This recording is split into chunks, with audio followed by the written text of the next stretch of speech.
Hey, what's up, everybody? I want to welcome you to another episode of the Dreamerspro Daily Recap, where we give you a recap of all of the hot topics that we covered that day. You can catch them in their long format and also catch it fully streaming for free on Apple Podcasts.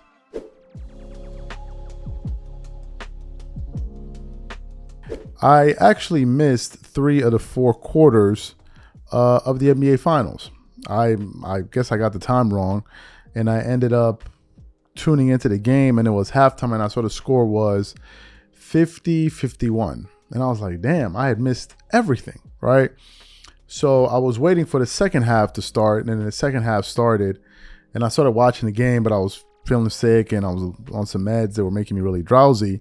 So as I'm watching the third quarter, I see Boston take I think a 10-point lead, and then I'm dozing off, and I'm like, man, I'm going to bed. I'm too tired. So I woke up in the morning to see that the Boston Celtics actually ended up winning that game in Dallas 106-99. And if I look at the box score, I see Jaylen Brown and Jason Tatum chipped in 30 and 31.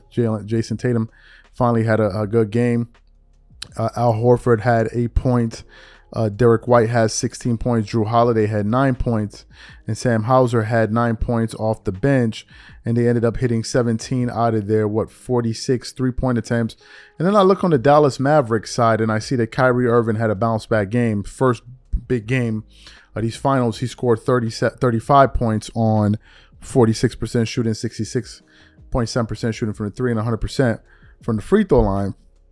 I see Derek Lively scored 11. And I see PJ Washington had 13. And then I look at Luka, and Luka has 27 points. But then I noticed it took him 27 shots to get those 27 points. And then I noticed that he fouled out of the game. And I started to really catch up to the various stories surrounding yesterday's game to understand exactly what the hell took place, because I was a bit confused. And then I started looking at some highlight footage, and I understood that Luka really had a very bad game, and some people are saying that he cost his team that game because he had a total meltdown emotionally, and because of the dumb plays he was making to get him to earn himself those fouls and causing him to get fouled out of the game, and his lack of just utter, just horrendous defense. So I tuned into a segment today on Get Up, and I saw Jay Williams discussing Luka Dončić, man, and he absolutely did not hold back on Luka. So what we want to do now is want to play exactly what Jay Williams had to say about Luka Dončić's constant complaining in his bad defense, and I want to come back and react to what he had to say. Take a listen to Jay Williams here. Can we bring it back to something that we all learned at the earlier stage of our career? Like, I had Coach K talk about this all the time. Like, you can't win championships when you have really bad habits. Yep. And you have really bad body language, and then you do a ton of bitching all the time. Like, let's be honest about it. Like, those are 3 things that we associate with Luka on the defensive end, right? Like, offensively, he is prolifically great, but his habits are things that are not really good. And these are the things that we're talking about here. And you're just even seeing, like, these are little things where you're like, hey, man, get out of your own way. Like, you need to be great. And also, look, Luka got blown by more times in Game 2 of the NBA Finals than any other player in the last 10 years. So you think he's going to come out in Game 3 and all of a sudden be different? When you get tired, CJ, what happens? Your bad habits come out, right? You have to be more intentional with what you do. I think this is a moment of clarity that we're seeing for Luka. We've seen every great player go through it. I know everybody's going to kill Luka today. I hear him defensively, a ton of room of improvement. But we saw MJ and Scottie talk about trust. We saw LeBron James, can you hit the shot down the stretch? We've seen Jason Tatum and Jaylen Brown get to NBA Finals and Eastern Conference Finals and not get over the hump. This is the moment where Luka, this offseason, if they're going to lose. Boston's going to win their 18th championship, okay? Yep. He needs to lose weight. Let's be honest about it. He needs to be better defensively. And CJ, you said it. If he could be functional, not good, not great, functional defensively and make sound decisions when his conditioning is better down the stretch for who he needs to be offensively, then he can win a championship. But this is his moment of clarity. Life comes at you fast. Really fast. This is a week and a half ago, we were having a conversation on this show. Is Luka Dončić the best player in the world? And today, he is the reason that his team fell down 3-0 last night, despite the fact that they obviously would not have been anywhere near this position without him. So you heard his comments. What are my thoughts? First of all, let's get to the part about the complaining. Luka Dončić has been known throughout his entire career in the NBA to be a player that always bitterly whines and complains to the referees. Luka does it literally on every single play, it seems, that he deems went against him. Luka Dončić can complain from the beginning of to an end of a game. I heard Rick Carlisle, that was one of the reasons when he was, the former Dallas Maverick head coach, was something that he complained about. It was something that people in the media have been complaining about. It's something that Jason Kidd has talked about in the past. But Luka complains a lot, and he gets on the referees a lot. Now, for him to do it on the biggest stage in an NBA Finals game, a pivotal Game 3, is absolutely unacceptable. And I think Luka just hit his fork in the road moment for him and for himself in his career, because this is a moment that we're going to remember, right? This is a moment we're going to remember because those prior rounds, Luka Dončić was doing his thing, and people were giving him his props, justifiably. People were giving him his credit for playing so well, et cetera, et cetera. But when you have a moment like this in the NBA Finals, and you know that if you lose this Game 3, you're going to lose this series, you have to be much more composed emotionally. But to get those kind of fouls that would not only hurt you, but would also affect your team's chances of winning is inexcusable. And I think that we have to hang this loss at Luka Doncic's door. He has to be the one that takes the blame on it, because if he had played well and played spectacularly, people would be giving him the praise. That's the same thing he did in that closeout game against the Minnesota Timberwolves, and everyone was giving him his praise. Some people were saying he's the best player in the world at the time. So when you have moments like this and you're the culprit, you have to get the blame. That's the first thing. The second thing is in terms of Luka playing no defense. Luka never played defense. Now, I want to be fair. In that round in the first round, in the second round, I was surprised because Luka was playing defense. No, I remember Luka Dončić in round 1 and round 2 was actually playing some pretty good defense. And I was surprised. A lot of people were surprised. I didn't know that he was capable of playing defense. It just looks like in the finals, he just went away from it. Maybe he just said, look, it is clear that our team needs a lot of offense. It's clear that a lot of these guys are not hitting their shots. Kyrie has not been himself. So I just need to, preserve as much energy as I can on the defensive side of the floor to be able to go out there and score as many buckets as I possibly can. That could have been a possible train of thought. But the fact of the matter is, Luka has never been a great defender. And I want to read some comments that we got from Fadeaway World on his coach, saying the following about him. He said, he's definitely got a bullseye on his chest. He's got to be able to guard and understand that we're there to protect him and help him if he does get beat. He's carrying the load offensively, and they're putting him in every pick and roll and ISO. He's got to be able to play a game where he can rest on offense and let others carry the load. Which essentially means that in cases like this, when you're taking 27 shots, you have to be able to play a lick of defense when you're not that efficient. It's one of the reasons why two-way players are usually my favorite players of all time. The Jordans, two-way guy. Kobe, two-way guy. Kawhi Leonard, until he started disappointing me, two-way guys. And it's been stated that being a two-way player is the hardest thing to be in the NBA. You know how hard it is to make an all-NBA team and then make an all-defensive team? And then do it in the same year multiple times? That's very, very difficult to do. So Luka didn't play defense. They had a very poor outing. Kyrie Irving played well. But to quote Jaylen Brown, he put up a vintage performance, and it just wasn't enough. So now it looks like this series is going to be over. I picked Dallas to win this series, and I was totally wrong. I thought that Jason Kidd would outcoach Joe Mazzulla. That hasn't happened. I thought that the Dallas players were going to, perform really well. But I also said that the Boston Celtics had the personnel to defend the Dallas Mavericks, and that's what we've been seeing. So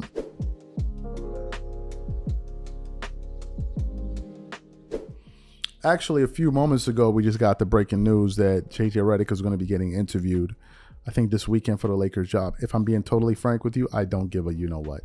Who cares, right? But I'm bringing it up because they want to talk about it. But JJ Redick is now going to be interviewed for the Lakers position. Look, the Lakers are a total mess. They're a total mess, and I find it to be incredible that no one is spending enough time talking about the management structure and the government and the governor and the governance of the Lakers, and talking about Jeannie Buss. She's been doing a horrendous job. If you look at the Lakers ever since she took over the team, the Lakers have had 4 coaches. Oh, they're going to have 4 coaches. They had Byron Scott, Luke Walton. No, 4. They're going to have 5 coaches. They have had 4 under her watch. And now they're getting ready to hire a 5th coach.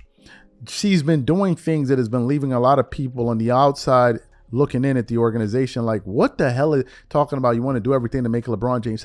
It feels like the Lakers have gone to the point where they are absolutely tone deaf as to what the hell is going on.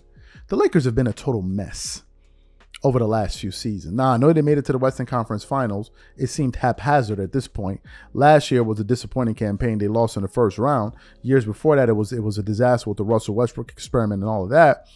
But now we're at the point where you have coaches, college coaches, turning down the Lakers, and that's really what we want to get to today. I was going through the internet this morning, and I came across an article from Lakers Nation that was highlighting some tweets that J.R. Smith had put out in response to the news that Dan Hurley had turned down the head coaching position with the Lakers. So I want to read one of them. He published it on June 10th. He says, Coach Hurley has an opportunity to go down as one of the greatest coaches in college basketball history. His upside is way too high. Respectfully, I'm done with it. Then he says another thing. Or maybe this is what he said first.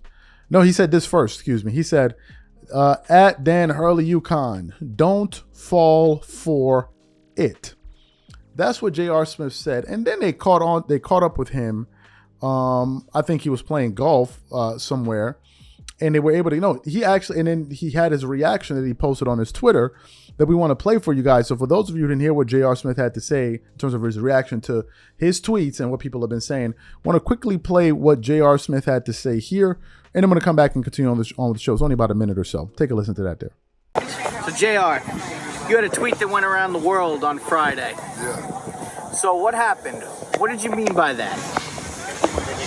I didn't, honestly, I felt like Coach was in a great situation, back-to-back championship in collegiate, and looking at what the Lakers got going on right now, and seeing our previous situations, I just thought it would be a better fit for him to stay where he's at. So the quote was, Dan, don't do it. Yeah. Breaking news, Dan Hurley going back to UConn. Perfect. Reaction. Love it. Love it. The greatest decision he could have made. 100%. So you heard what J.R. Smith had to say. Now here's what's interesting. J.R. Smith had revealed the downside of being a teammate of LeBron's just about a month ago. And we actually published a show on it, and we want to play some of the things that J.R. Smith said. So what we want to do now is want to play exactly what J.R. Smith had to say. It's only about a minute or so clip, and then we're going to come back and continue on with the show. Take a listen to J.R. Smith here. No, man, it's like, honestly, it's a gift and a curse with playing with Bron. Like, I love Bron to death, and I love playing on this team because for me, I feel like I thrive more under the pressure. But a lot of guys don't like it because, it can go one or two ways. It's either, what did you not do to help him win? And who else didn't help not help him win? And it's like, bro, don't get me wrong, like, yes, he had 40, 15, 9, 8, but he missed a free throw too. like, don't just look at me because I missed an open shot. It's like, we all missing out here. It ain't like it's just, and I think that for a lot of guys, it's hard to, especially with the day and age we're in, social media, continuously people, they got analysts running around talking crazy, and you playing on that team, and I think they're 12 or 13, and they still the most talked about team on TV. So it's always going to be that supporting cast of who's not doing what or who, and if you're not built for that, you're not made for that, it's going to eat you alive. So you heard what J.R. Smith had to say there. Folks, the elephant in the room is the following. People in media are not going to say it, so we'll say it in the independent space. Look, LeBron and these guys have ruined the Lakers. At least that's what it seems like. Where you now are in a position where you have former head coaches, college head coaches turning down the Lakers. It's not like I said when they turned down Kobe's Lakers when there wasn't nobody on the team. Now you have quote unquote all NBA players, which you do. You have a team that's a playoff team, and they're turning them down. You have former LeBron teammates saying, stay away from that. What do you think J.R. Smith is referring? He's referring to the circus that follows LeBron to every organization he goes to. The Lakers are the drama kings of the NBA as we speak today. The drama kings. Nothing but drama. Every single news bit is about drama. And I know that there's a huge contingency of people out there that are Laker fans that are hating the fact that LeBron is I used to be a Laker fan. I used to be a Kobe guy. I made it clear. I'm never supporting the Lakers as long as LeBron. I can't do it. No, I can't. I can't do it. The fan base got weird. They got some weirdos up in the fan base. It never used to be like that. They got some, they got that weird. They got the Nick Wright vibes up in there, that Shannon Sharp vibes. I ain't with it. I'm sorry. No, I can't do it. It's too much drama, man. It's too much drama. It's really nothing about basketball. It's just about a bunch of drama. Who you gonna blame? Who didn't do this? Who needs to be traded? Like, nah, I'm good. And I think that that's what J.R. Smith is saying, because he has had an up close and personal experience with this type of madness. Because now the new thing is, if the things don't go well, they're going to blame the coach. Do you realize that the narratives that have been followed LeBron James throughout the course of his career are, he never has enough help. Whenever he fails, is his teammates' fault. And now the new one is, whenever things don't go well, they fire the coach. These are the patterns that have consistently followed LeBron throughout the course of his career. And what gets me is that no one in media wants to say it. No one. They sit up there, twerk it up all over the screen, slap each other with honey, run up and down the hallway hollering and screaming, disturbing the peace, kicking down doors, knocking people over. But they don't say the pertinent things, the obvious things. They won't say that. But then they now have the chutzpah to go up there and sit up and say, well, we're journalists and we really know how to cover the game. You guys that never went to journalism school, y'all don't know what the hell y'all are doing. But so you teach me. Because what it looks like is a bunch of triangulating that these guys are doing on television. No one wants to say the bloody truth that we can all see. The LeBron is like an albatross around the Lakers organization and clutch sport. They are pulling them they're like an anchor that is pulling the Lakers ship into the depths of the ocean. Quite literally. And I can assure you, next year is going to be another whirlwind of drama. Another whirlwind.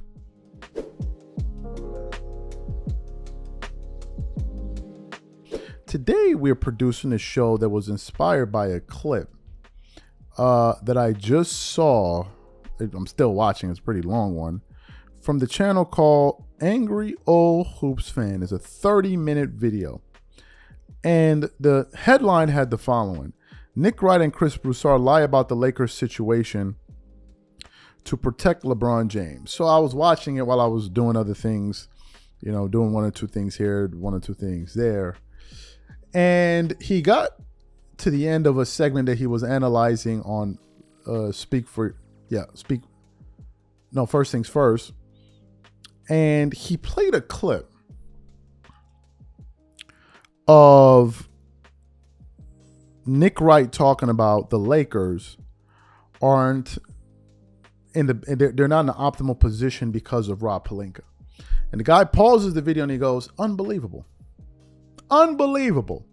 He goes, they've made it their business to talk about every single issue around the Lakers except the obvious constant that has been around this team for years, which is LeBron. And then I begin to think about it. I'm like, wait a minute. Why is that? Why isn't anyone in sports media, big media, not independent guys, saying what needs to be said? Why are they all running and hiding for the hill? And the crazy part is the vast majority of these people are millionaires. So it's not like as if, oh man, I just need to sit up here and twerk it up for as long as I can to ensure that I get. Most of these guys have been making millions for years. So it's not like as if they have no money in the bank. They got money. But nevertheless, they don't have what it takes, it seems, to say what's really going on. And then I started to think about the hypocrisy of the media coverage of LeBron James versus other stars in the NBA. I'll give you guys an example. Stephen A. Smith has not been a fan of Kawhi Leonard's for years. Quite literally for years. He has even gone as far as to calling Kawhi Leonard the worst star or superstar, not in the history of the NBA. No. In the history of sports. Hear that very well. We're talking about football. We're talking about like football, soccer. We're talking about baseball. We're talking about basketball. We're talking about all those other sports. Kawhi Leonard, in Stephen A. Smith's mind, is the worst superstar in the history of sports. But LeBron James, who has done an amazing job of destroying every single organization he has been to, the moment he leaves, he gets no such criticism. I want you guys to take a listen to what Stephen A. Smith had to say about Kawhi Leonard as to why he believes he's the worst superstar in NBA history. And I want you guys to listen to his reasoning. And I'm going to come back. Take a listen to Stephen A. Smith here. I don't mean this towards the both of you. This is not directed at you, Andrea, nor you, Jay.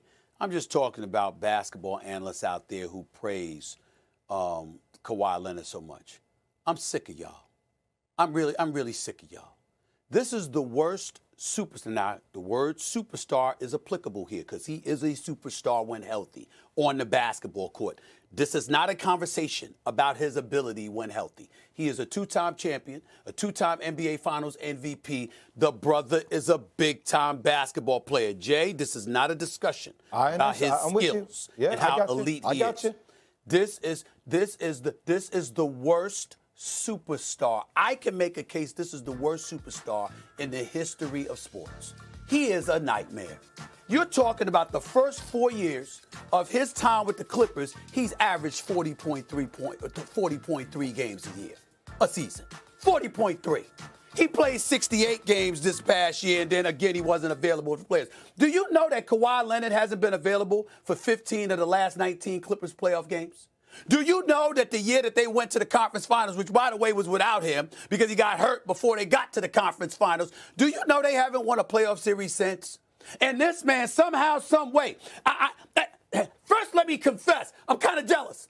I'm kind of jealous, Jay, because somehow, some way, no matter what his lack of availability is, don't you notice how that's never the issue come negotiating time? Right around the time it's time to negotiate, the brother available. Right around the time it's time for him to get his money, he's on the court. Right around the time it's time for him to get his money. I mean, you see him in the Clipper uniform, all right? But then, the second the man get his money, you got an APB out for him, and you can't find him, okay? And then here's the thing. This is the thing, because that's injury-related, Andrea, and I get that. Put him up on the screen because I want to look at Jay and Andrea. That's injury-related, so I get it. Andrea, where I'm so disgusted with him, he makes no effort to promote the game, to promote his team, to promote the NBA brand. Zero. Even, do y'all know with his New Balance commercials, you had little kids speaking because he wouldn't talk? I mean, think about that. Your box office, that's the word that I throw in because that's bringing additional dollars into the equation. So it's not just about personality. It's about how that directly impacts your revenue stream as well. I am saying to you, whatever profitability, whatever revenue stream the Clippers have created, whatever's going on with them, one could easily argue it ain't because of Kawhi Leonard, because he ain't been there to really, really produce for them. Now, you brought up Podcast P, Mr. Paul George himself. Well, since you watched this podcast, did you watch when he tried to come at me with that nonsense on Podcast P last summer? And we got into that discussion about Kawhi Leonard. I bet you Jay saw it. I'm telling you right now. He sat up there and he was like, Kawhi, Kawhi, Kawhi. And I stood right in front of him. And I made my case. He didn't have a comeback. And you know I love me some Paul George. And you know what else I brought up? Paul George gets injured, Andrea. We literally are aghast. We're like, damn, I hope his career ain't over. Because we literally saw the evidence. And we're like, oh, this is bad. You understand?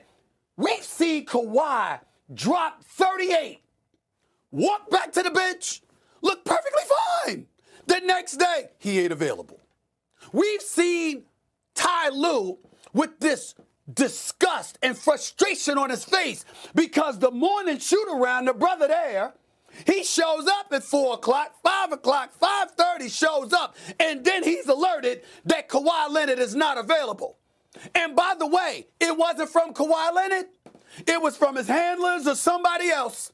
This is the thing that you do. You come to the table. You want your money. You want the helicopters. You want the masseuse. You want the pedicures. You want all the perks. All of it. I mean, all of it. Because he don't miss much of it, okay? You want all of that. But the availability ain't there. And then when you look at a guy like Steve Ballmer and you look at Lawrence Frank and all of these guys, do you really think I'm coming on national TV? Jay looking at me right there. You really think I'm coming on national TV and I'm saying this without having talked to anybody? You heard Stephen A. Smith. He does nothing to market the brand of the game. He's never available, etc., etc., etc. Let's pull up some of the data here. Okay, I want to pull up. Let me see if I can get Kawhi Leonard's stats. Let me see if I can get Kawhi Leonard games played last year, because the Kawhi Leonard made the All-NBA team last year. And I know in order for you to qualify to hit the minimum, there's a requirement for you to hit some of these milestones. You need to play a certain amount of games. Last year, Kawhi Leonard played, let me see if I can pull this up here, because Stephen A. Smith said Kawhi Leonard's not available and the Lakers are, he said that, the Clippers are getting viewers regardless of the fact that Kawhi Leonard is playing or not. So Kawhi Leonard last year in the regular season played, how many games did Kawhi Leonard play? He played 68 games. LeBron James in the regular season played 71 games. So LeBron and Kawhi Leonard essentially played the same amount of games, right? Both of their teams made the playoffs, right? Both of their teams lost in round one. Kawhi only played 2 games because obviously he was injured and all of that. But if you look at the Lakers and you look at the Clippers, which organization is constantly being made fun of every single day in the media for the ineptitude surrounding them? It's the Lakers. Which organization has fired 4 coaches in the last, they're about to be on their 5th coach in the last 10 years? It's been the Lakers. It's been the Lakers. The Clippers, on the other hand, are about to go into the biggest, most expensive arena in the history of basketball. So he talks about how Kawhi Leonard is the worst superstar in sports. But the Lakers are in utter turmoil, what seems like every single year. And now they're at the point where they're having college coaches turn down coaching jobs. Stephen A. Smith at times has complained that LeBron does nothing to save coaches. But nevertheless, Kawhi Leonard is the worst superstar in history. So what's LeBron? What's LeBron? This is what I got to figure out. LeBron and Clutch Sports and the management of the Lakers have destroyed that team. And LeBron and them has played a major role. It was LeBron's idea and his guys to bring in, Russell Westbrook. It was him. They're also, according to reports, trying to get his son drafted to the team. The Lakers drafting Bronny James shows everything about the lack of seriousness that exists in that organization when it comes to prioritizing winning. Every stop LeBron has gone to, he has destroyed the teams. Every single stop. Cleveland, Miami in his wake, destroyed it. Cleveland, after in his wake, destroyed it. Now the Lakers, by the time LeBron retires from the Lakers, that organization is going to look like a ghost. You ever seen them arenas that them abandoned arena? That's what the Lakers are going to look like in his aftermath. But no one discusses this. Instead, they're busy there talking about Rob Pelinka. And I thought that this gentleman made some very, very interesting points, frankly, that I had not considered. Now, obviously, some LeBron fans are going to feel a type of way because LeBron fans always feel a type of way about anything. That's who they are in the heart.